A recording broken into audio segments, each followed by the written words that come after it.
Why, hello there, ladies and gentlemen, boys and girls, children of all ages. My name is Mr. Dogboat333, and welcome back to Hearts of Iron 4 Kaiserredux as Bohemia. In the last video, very much an introductory episode. Funny city name. Anyway, very much an introductory video, although we had a Black Monday hit us. And that was not the best. It's done some very not nice things to our economy. But we're working on... Actually, we're not really doing that much to get ourselves out of this. But I'm sure we'll eventually get somewhere with all of this. Who knows, though. But let's get going. Democracy in Australasia.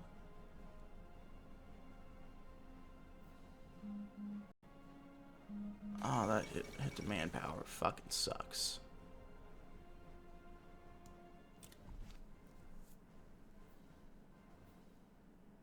I did see that.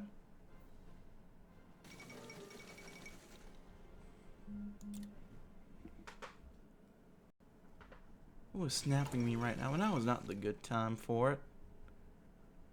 Absolute is cool and white with Anya. Ooh. That's gonna be interesting.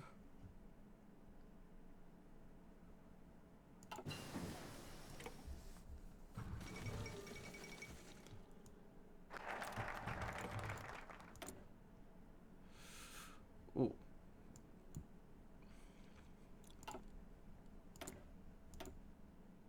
That's all escalated very quickly.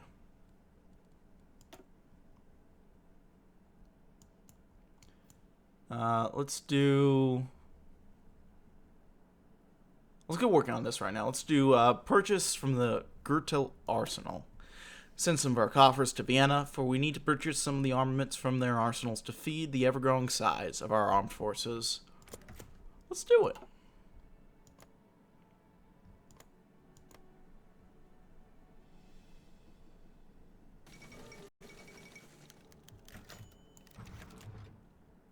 So soon.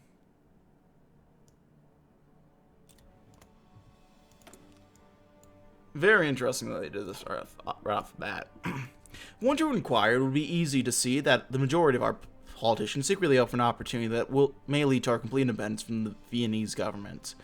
While most tend to uphold the facade of wanting to stay within the empire, there are a handful of others who are not so subtle. A vocal minority of Czech nationalists speak out for complete and immediate independence. While many in the government would naturally agree with their motives, we must move to hush these groups if we want to maintain the peace and make ready for a stronger Czechia in later years.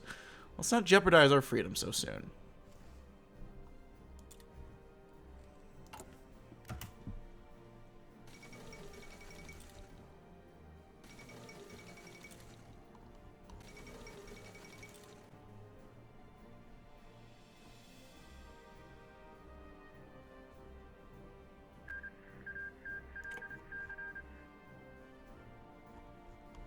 Afghanistan has lost their land, not a surprise. God, I saw Afghanistan. They don't have the content, sadly, but they had some really cool ideas for, like, content. And I didn't realize that they weren't added yet. Otherwise, I would be playing Afghanistan. But, alas. It is not implemented fully. It's just like skeleton content.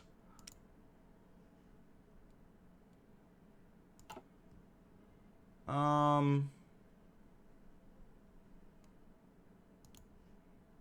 on more planes for now. Why not?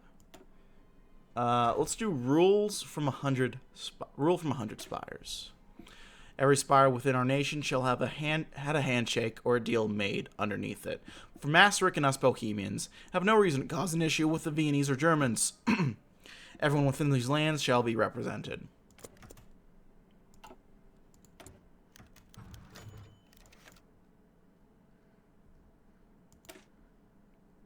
What are the anyone that we really want to work towards? I'll probably work on these guys. Carol Kapich, one of her foremost writers on the international stage, has published yet another novel, releasing it to wide acclaim. This particular piece, called Valka Simulski, or War for Newts, a science fiction story about a race of intelligent, sea-dwelling newts being discovered in the Pacific that is divided into multiple parts, each describing a different stage in their discovery, evolution, and eventual war.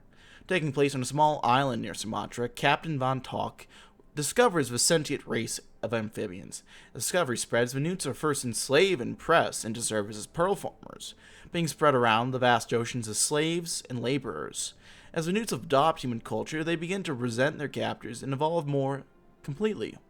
Eventually, the newts submit to their desires to spread and begin colonizing and expanding the world's coastlines, satirizing the imperialism of the British, French, and Germans. In time, the newts grow in strength and rebel. The last 4 chapters of the book, of its total 27, describing the bloody conflict. Finally, the book ends with the newts defeating humanity and enslaving them in return. As the last chapter ends, the newts fall prey to humanity's same follies, and humanity once again inherits the earth. As America and the old world, before the rise of the salamanders, fades into obscurity as a mythical land. The book has been universally beloved, but has received criticism for its odd nature and political undertones. It also received some hate from various conservative groups over Kapich's inclusion of a section called The Sex Life of the Newts, which details the anatomy and reproductive methods of the fictional creatures in explicit detail as a satirical parody of the natural sciences. Despite these quirks, the book itself is falling off the shelves as Carol Kapech, Mr. Robot himself, earns himself another bestseller. Quite the read. I wonder if that's an actual book. That actually sounds kind of interesting. It is Nostromo, I believe, the new map. It's Crash Nostromo, so it's half outside, half inside.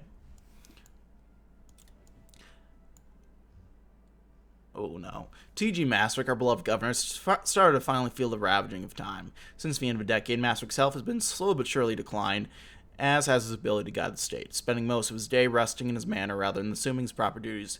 Edvard Benesh, Masaryk's right-hand man, has been running the nation in his stead, and those who are in the circles of high society fear that Masaryk is merely a puppet for Benesh's goals. Political machinations of these cliques slowly move in motion as the death of Masaryk seems all but inevitable. Despite the changing tides in high society, or perhaps in spite of them, Masaryk maintains the appearance in public, smiling and waving as Czech citizens pass. For now, the people of Prague are oblivious to the elements of our dear governor, yet as more and more official capacities are taken up by Beneš, those that are aware of the governor's condition prepare for the worst. While none may know what is coming in the future, one thing is certain: death is coming to Masaryk, and with him, the end of an era. The great old man's reign is coming to an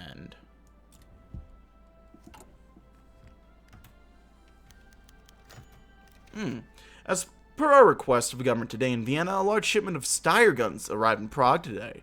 Of course, while we might not be a war, it's never wrong to be prepared, especially during such turbulent times. Guns. Lots of guns.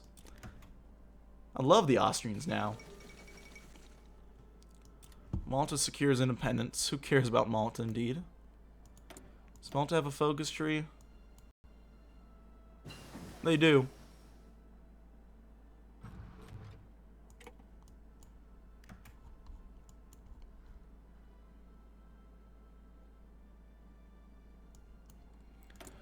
Malta, of all places, having a focus tree.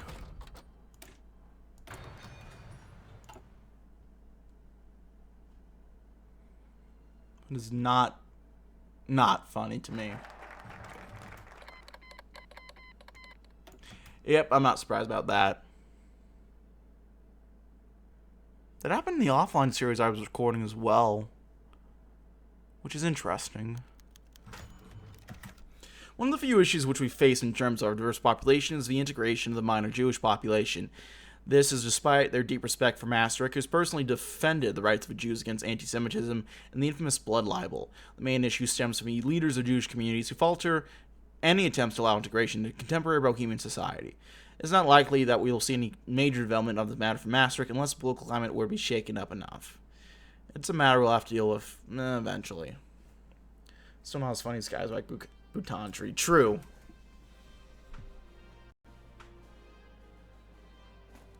Very true. God, Kaiserredux Bhutan, that's a country I need to play.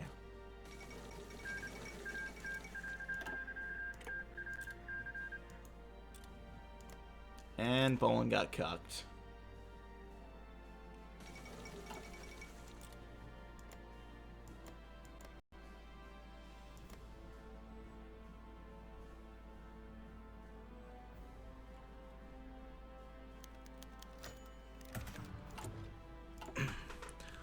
All of Bohemia mourns today.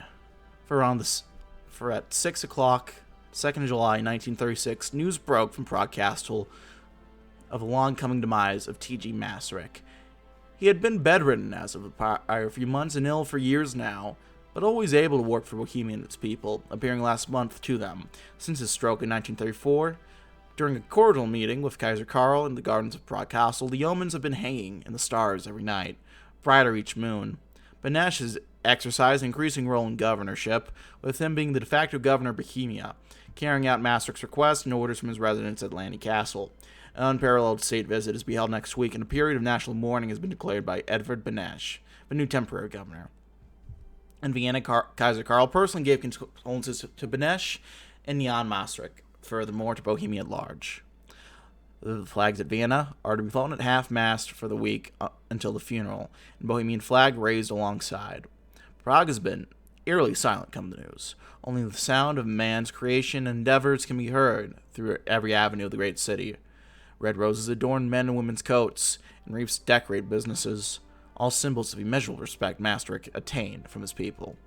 The man to successfully bring Czech culture into imperial life, to fight for his people, and pursue a Czech future. The grand old man of the empire will be remembered forever by the Czech people. Election so soon. Well, now we're led by Mr. Beneš. Edvard Beneš, famous second-in-command to T.G. Masaryk, was born Eduard in the small town of Koszalany as the 10th child of his family. He studied political science and found himself increasingly indoctrinated into national circles. He graduated law school in Dijon. Beneš, before meeting his close friend T.G. Masaryk, was atheistic and nearly a Marxist, ditching these views for a much more pragmatic and realist stance. However, Masaryk's guiding led Beneš to the forefront of Bohemian politics. He identified with domestic resistance in the Weltkrieg, the Mafia, meeting with Masaryk in Milan Stefanik. Abroad in France and Britain, he campaigned for Czechoslovak statehood, building a tight case for such an action. Once it became evident that the Entente was going to be on the losing side of the war, Beneš and much of the Mafia went inactive or exile. He fled with Masaryk to New York City, settling in the Upper East Side of Manhattan. Here many exiled Czechs and Slovaks laid in exile and housing the coronation of King Karl I as King of Bohemia. The response at home in Bohemia was closely monitored by Czechoslovak emigres, coalescing in the 26 Partners Agreement. Here, the National Council, Beneš and Masaryk included, returned to Bohemia to save their people, along with one large ulterior motive. Now, the former council is essentially disbanded, in part Kaiser Karl promoting federative reforms. Masaryk's staff has put him as main head of the reformed Bohemian nation, and the future of Czechoslovakia and a free Bohemia as a whole. No pressure. So this focus got done. So we're going to have sudden elections soon.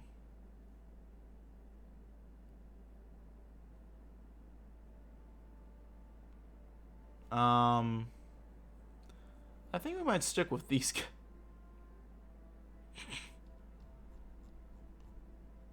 Okay, bet.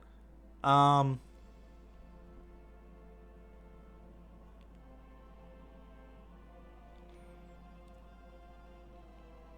think we'll stick with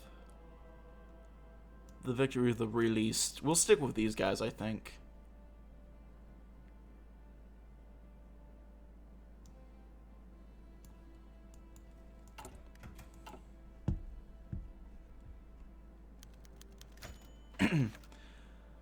I'll pause. That's a common enough one. Quite an adventure. Well, Masaryk was an architect for independence from Austria. He's notably reverted his stance when Austria began reforms and enacted the Partners Agreement. He is most of the reason Bohemia's fiery nationalism is so dim. While Masaryk is disliked by the ardent Czech nationalists, such as the CND, most thank him for bringing Bohemia to more freedom than it ever could have obtained in the loss of the war.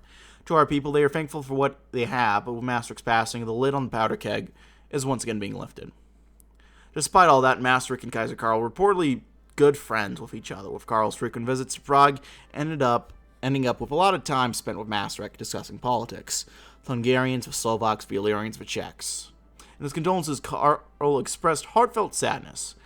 But if you read between the lines and from the talk of ministers in Vienna, he and many more eyed the upcoming candidates with heavy suspicion. Well, at least we have some heart.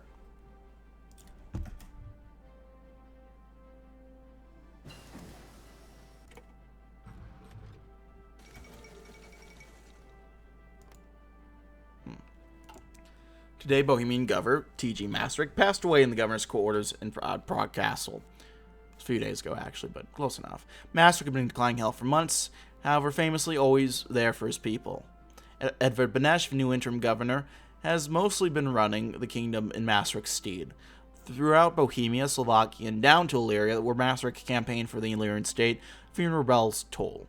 To show their support and mourning, men and women alike have donned red articles of clothing and pinned red roses, Bohemia's famous flower. In Austria, a period of mourning was declared, and Kaiser Karl's condolences were delivered via radio. The new governor of Bohemia is slated to be elected in about a month's time, and the stakes are large to carry on Masaryk's legacy. 2 famous Slavs dead in a year. Feels bad, man.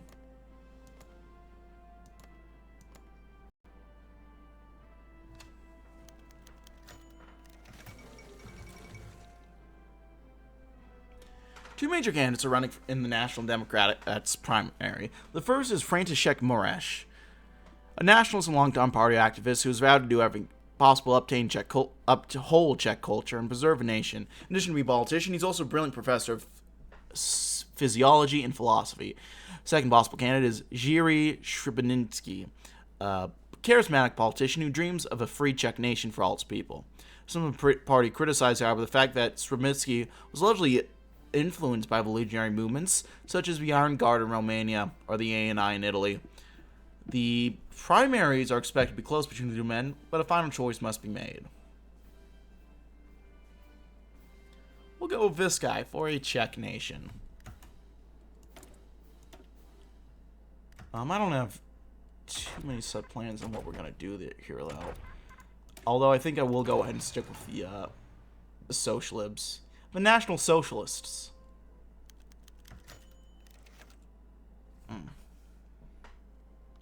Today, the Social Democrats delegates are meeting in order to elect a representative to participate in the upcoming elections. As it is now, there are 2 main candidates. The first is František Soukup, a longtime party member who has a lot of political experience, having participated in the internal resistance during the Weltkrieg, and who is also a distinguished writer, poet, and journalist. The second possible choice is Antonin Hampel, known for his participation in the Social Democratic Trade Union movement, and as a former secretary of the Metal Workers Union. He has always defended the interests of Czech workers and intends to continue doing so if elected governor. After much deliberation, a candidate was finally chosen. We'll go with the venerable František Soukup. The man the people need. Not the man that people are going to elect, though, but that's...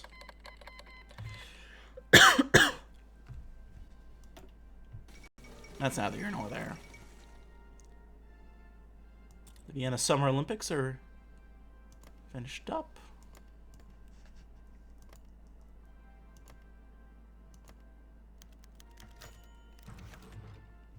The agrarians were decided today on a candidate for the upcoming elections, with 2 main choices available to them.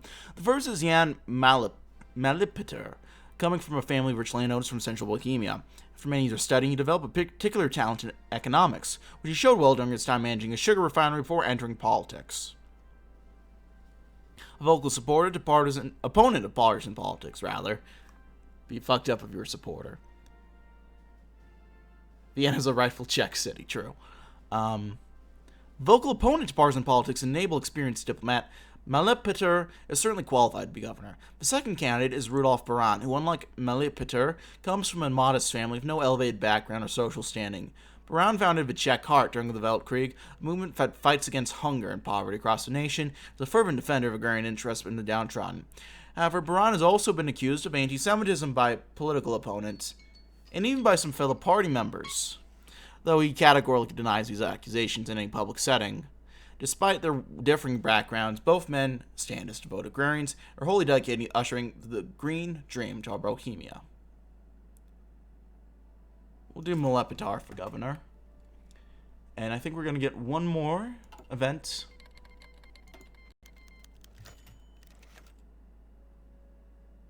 Obama? What does he think he is, a white savior? Get out of here.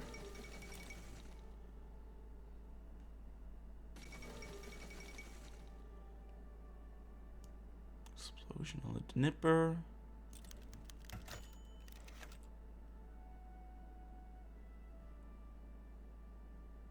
Well, here we are.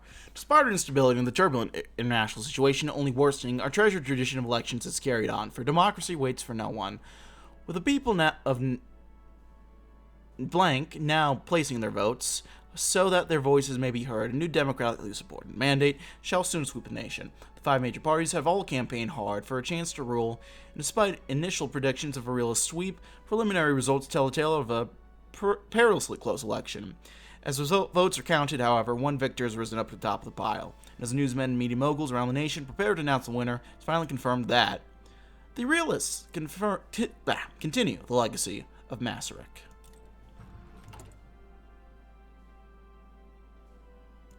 There we go. So that'll unlock the rest. That little focus tree, I think. Yeah, here we are. Yeah, well, I'll go ahead and end the video off here for now then. But thanks always for watching, gang. Like if you liked, dislike if you didn't, leave any comments, feedback down in the comment section below. I read all comments, appreciate any help feedback might have for me. Hit the sub button if you want to keep up to date with uploads weekdays as well as occasionally Saturdays. What else? Check my various links down in the description box below, including the Twitch, which this was filmed on live. And yeah, I thank you all for watching. My name has been Mr. Dogbot333. I'll see you all next time. Bye-bye.